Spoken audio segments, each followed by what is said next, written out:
The first step is to open the desired part record and click Maint Plus. Then click Crosses. Select vendor part on the cross type drop-down menu.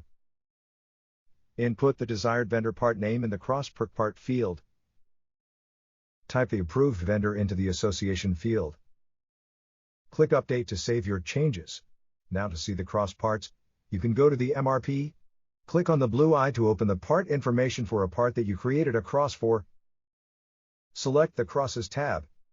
If you want to, you can create a new quote for the approved vendor listed, or add the line to an existing quote for that vendor. Here you can see the vendor part column listing the vendor part name.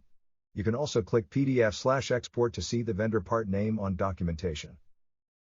After opening the PDF/export screen, you can see that the vendor part will auto-populate to the PDF.